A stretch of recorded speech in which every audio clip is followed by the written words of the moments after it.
आप सभी को राम राम। सीपी राधाकृष्णन भारत के नए उपराष्ट्रपति, एक तमिल संघी, ओबीसी समाज से आने वाले, 2 बार के सांसद, भारत की राजनीति में एक विचित्र किस्म का टैबू बनाया गया। स्वतंत्रता के बाद जानबूझकर संघ को और संघ से जुड़े हुए लोगों को उस ब्रैकेट में डालने की कोशिश की गई। संघ पर ढेरों आरोप लगाए गए, 3 बार प्रतिबंध लगाया गया। प्रतिबंध लगाने में गांधी जी की हत्या में शामिल होने तक का आरोप चिपकाने की कोशिश की गई। हर प्रतिबंध से संघ बाहर आया। संघ ने लगातार देश के लिए, समाज के लिए काम करना जारी रखा। राजनीति में सीधे तौर पर संघ नहीं गया, लेकिन राष्ट्रीय स्वयंसेवक संघ के स्वयंसेवक समाज जीवन के हर क्षेत्र में पहुंचे। अब देश की राष्ट्रपति, उनको भी आप संघी कह सकते हैं। देश के प्रधानमंत्री, वो तो संघ के प्रचारक ही रहे। और अब देश के उपराष्ट्रपति भी। धनखड़ जी वाला थोड़ा एबरेशन था। देश के गृह मंत्री भी संघी हैं, देश के कृषि मंत्री भी संघी हैं, देश के सड़क परिवहन राजमार्ग मंत्री भी संघी हैं, सब संघी हैं। ठीक है, जयशंकर जी तो चूंकि अधिकारी रहे, आईएफएस ऑफिसर रहे, तो उनकी बात अलग है। अब कल हुआ चुनाव के बाद अलग अलग प्रतिक्रियाएं आनी थी, लेकिन सबसे रोचक प्रतिक्रिया आई कांग्रेस की। जयराम रमेश, कांग्रेस के जो इंचार्ज कम्युनिकेशंस हैं, उनकी सबसे रोचक प्रतिक्रिया आई। और उस रोचक प्रतिक्रिया को देखने के बाद मुझे लगा कि जरा इस पे थोड़ी बात कर लेनी चाहिए। क्या प्रतिक्रिया आई उनकी?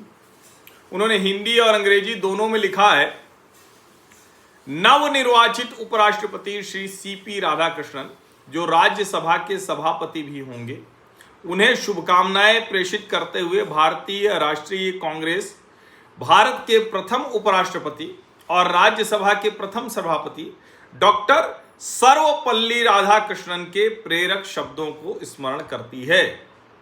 16 मई 1952 को राज्यसभा के उद्घाटन के अवसर पर प्रख्यात दार्शनिक, शिक्षाविद, लेखक और राजनयिक डॉक्टर राधाकृष्णन ने कहा था, कोट, मैं किसी एक दल का नहीं, और इसका अर्थ यह है कि मैं इस सदन के हर दल का हूं। मेरा प्रयास संसदीय लोकतंत्र की सर्वोच्च परंपराओं को बनाए रखना होगा और प्रत्येक दल के प्रति पूर्ण निष्पक्षता और समानता के साथ कार्य करना होगा। किसी के प्रति द्वेष नहीं और सभी के प्रति सद्भावना रखते हुए यदि कोई लोकतंत्र विपक्षी समूहों की सरकार की नीतियों की निष्पक्ष, स्वतंत्र और स्पष्ट आलोचना करने की अनुमति नहीं देता है, तो वह तानाशाही में बदल सकता है। अनकोट। डॉक्टर सर्वपल्ली राधाकृष्णन ने अपने जीवन में इन बातों को अक्षरशः और भावना दोनों ही अर्थों में पूरी तरह आत्मसात किया। नेपाल हो रहा है, अचानक सर्वपल्ली राधाकृष्णन याद आने लगे, तो इसी संदर्भ में याद आने लगे। इससे पहले क्या कहा था इन्होंने, वो भी बड़ा जानना बहुत जरूरी है। लिखा रमेश जी ने, विपक्ष उपराष्ट्रपति चुनाव में पूरी तरह एकजुट खड़ा रहा। विपक्ष का प्रदर्शन निस्संदेह रूप से सम्मानजनक रहा। संयुक्त उम्मीदवार न्यायमूर्ति सेवानिवृत्त बी सुदर्शन रेड्डी ने 40% वोट हासिल किए। वर्ष 2022 में विपक्ष को केवल 26% वोट मिले थे। अब यहां तक चलो ठीक है, कुछ तो कहना है, तर्क देना है। भाजपा की अंक गणितीय जीत वास्तव में नैतिक और राजनीतिक दोनों तरह से हार है। वैचारिक लड़ाई अनवरत जारी है। अब जरा आप सोचिए, हार गए, बुरी तरह से हार गए। इनके सांसदों ने क्या क्या खेल किया कि मत अवैध हो गए। इनके सांसद अपने ही प्रत्याशी को वोट देने के लिए तैयार नहीं हुए, और उसके बाद ये कह रहे हैं कि अंक गणितीय जीत है। वास्तव में नैतिक और राजनीतिक दोनों तरह से हार है, यानी यहां भी ये जीत गए। और हमको तो लग रहा है मोरल विक्ट्री पे ना कोई बहुत बड़ा वाला शोध पत्र आने की आवश्यकता हो जाएगी। राहुल गांधी इसी तरह से राजनीति में हारते रहे। तो अब सवाल दूसरा है। अब सवाल ये है कि क्या जो ये अंक गणितीय जीत और नैतिक और राजनीतिक जीत है, इसको समझ लेना जरूरी है, बिल्कुल समझ लेना जरूरी है। पहली बात तो ये, मैंने शुरू में ही कहा था कि कांग्रेस ने बहुत बड़ी गलती कर दी है, जो राष्ट्रवाद बनाम नक्सलवाद जैसा ध्वनि तो होने लगा है उपराष्ट्रपति के चुनाव में। आज तक किसी भी उपराष्ट्रपति के चुनाव में इस तरह से आइडियोलॉजिकल लाइंस पर बटा हुआ चुनाव नहीं हुआ, और मैं तो कहता हूं भला हो गया।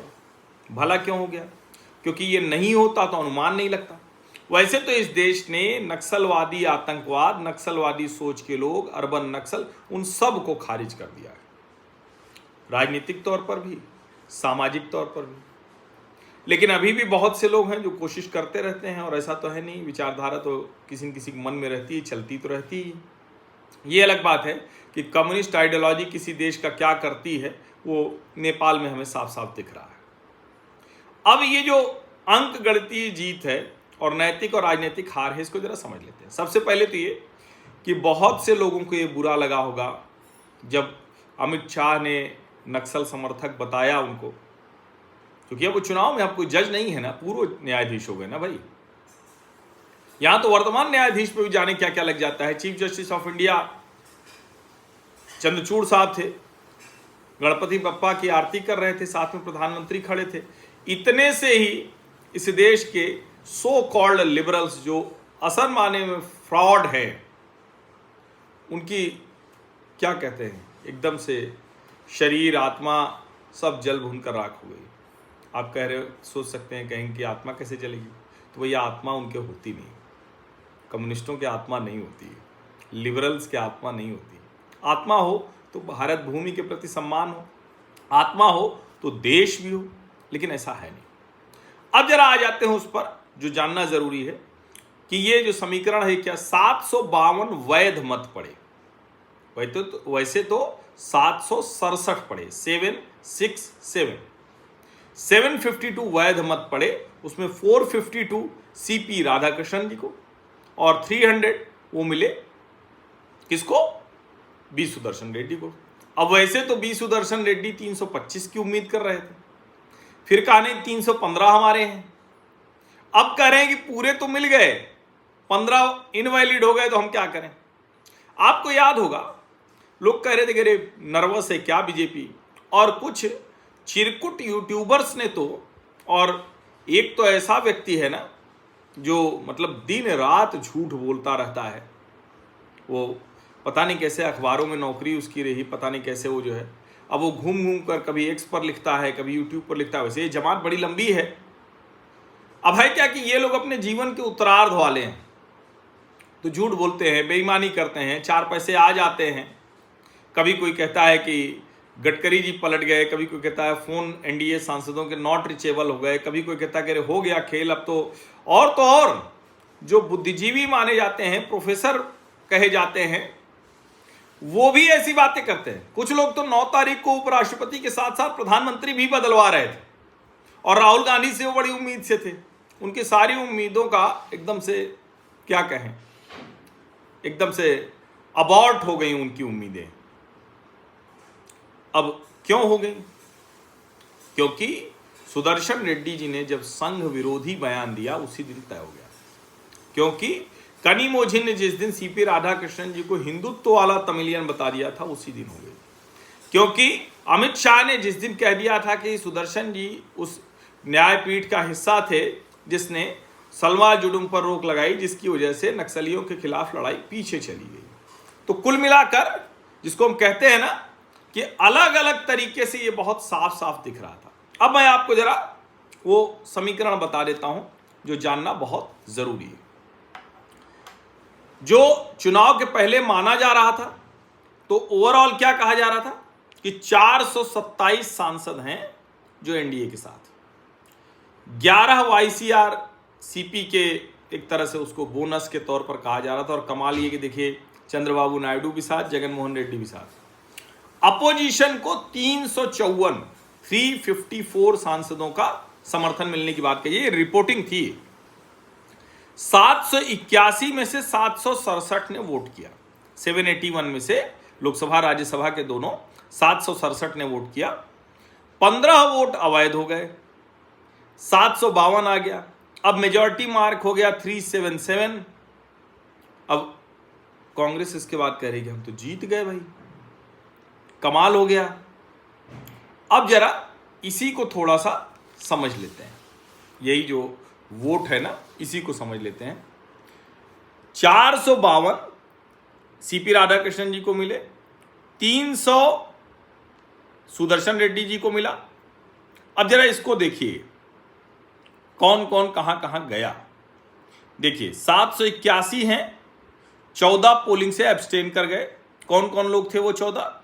बीजेडी बीजू जनता दल, बीआरएस जो तेलंगाना से भारत राष्ट्र समिति हो गई केसीआर वाली, शिरोमणि अकाली दल, इनके 14 सांसद कर गए एब्सटेन, बाहर हो गए। इसको लेकर भी रमेश जी ने टिप्पणी की थी कि अब देखिएगा क्या चीजें होने वाली। मतलब जयराम रमेश जी भी कमाल कमाल का काम करते हैं। मैं आपको वो भी पढ़ के सुना ही देता हूं, क्योंकि रमेश जी जो इंचार्ज कम्युनिकेशन है, अब उसको मैं आपको पढ़ देता हूं। कहाँ गया? क्योंकि बड़ा रोचक है, कहाँ कहाँ से उम्मीद से हो रही थी इनकी भी उम्मीदें।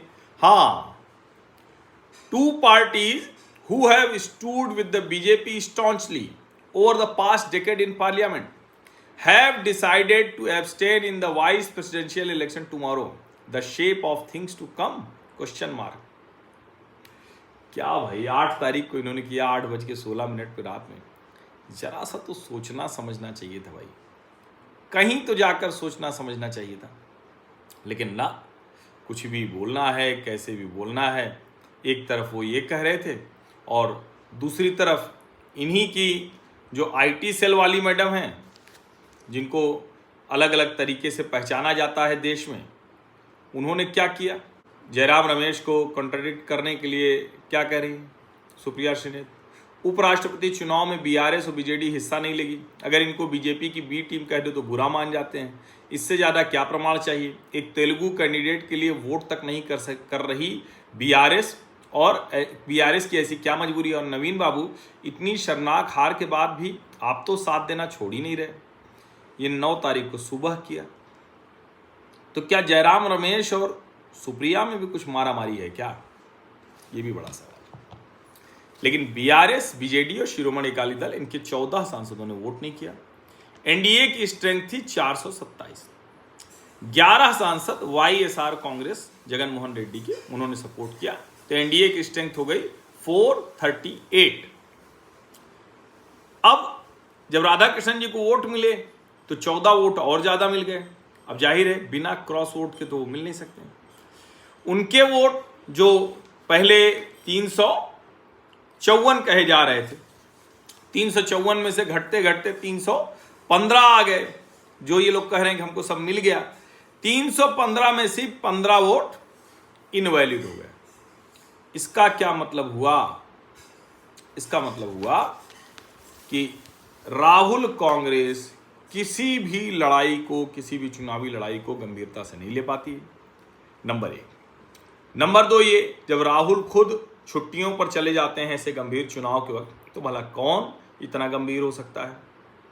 नंबर 3 ये, जब आपने आइडियोलॉजिकल लड़ाई कर दी तो देश का मानस जो है, तो सांसद तो जनप्रतिनिधि जनता से ही चुन के आते हैं, तो उनको भी पता है, तो ये हाल हुआ। नंबर 4 ये कि जिस तरह से झूठ, अफवाह, Nepal, Kathmandu model, Dhaka model, Colombo model type करने की कोशिश हो रही है, उसमें कौन भला चाहेगा कि देश में अराजकता फैले? और फिर मैं कह रहा हूं, एक संघी उपराष्ट्रपति की कुर्सी पर बैठ गया। आप सभी का बहुत बहुत धन्यवाद। सब्सक्राइब अवश्य कर लीजिए, नोटिफिकेशन वाली घंटी दबा दीजिए, लाइक का बटन दबा दीजिए, अधिक से अधिक लोगों तक इस वीडियो को पहुंचा दीजिए। धन्यवाद।